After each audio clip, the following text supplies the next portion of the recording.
오늘 본문은 바울이 왜 위대한 삶을 살았는지를 우리에게 알려줍니다. 그는 그냥 되는 대로 막 열심히 산 게 아니라 그는 가장 중요한 일을 찾았고 그 일에 집중하는 법을 알았어요. 바울에게 길이 어떻게 막혔는지는 몰라요. 근데 길이 막혀진 까닭이 뭐냐? 나에게 주어진 이 개척자로서의 사명, 이 선교적 사명 때문이라고 하는 것을 말하고 있어요. 그가 지금 자기에게 주어진 최고의 우선순위, 그에게 주어진 사명이 아닌 다른 여정으로 가려고 할 때는 길이 막히더라, 이 얘기를 하고 있는 것이죠. 바울이 이방인의 사도로서 그 위치를 보건대 바울의 선교의 방향은 굉장히 중요한 것입니다. 그래서 그의 방향을 하나님이 서쪽으로 두셨고 유럽에 먼저 복음이 증거된 것을 알 수가 있어요. 이처럼 하나님께서는 당신의 주권적인 섭리 가운데에서 이렇게 환경을 통해서 우리에게 역사할 때가 있습니다. 오늘 본문이 바로 그렇다는 거예요. 그는 로마 교회를 가고 싶어 했는데 길이 막혔다는 것입니다.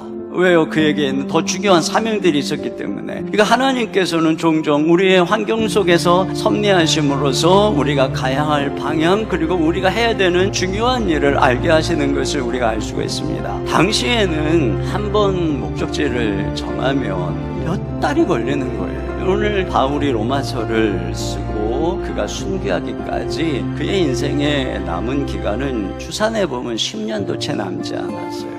그 넓은 세상에서 이방인의 사도로서 그 하나님이 주신 사명을 감당하기 위해 해야 할 일은 많은데 남겨진 기간은 무한정이 아닌 것입니다. 우리도 그렇죠. 젊음이 영원한 것이 아니고 건강도 영원한 것이 아니에요. 그러니까 우리가 아닌 길에 들어서서 인생을 소비하는 것은 하기에는 너무 인생이 짧은 것입니다. 덜 중요한 일을 위해서 가장 중요한 일을 뒤로 미루는 것들은 너무나도 치명적이고 어리석은 실수인 것이에요. 그런 면에서 하나님께서는 이와 같이 종종 환경의 섭리를 통해서 바울에게 가장 중요한 일들로 나아가도록 섭리하신 것처럼 우리에게도 그런 것이죠. 그러니까 우리는 그런 해안을 가져야 돼요.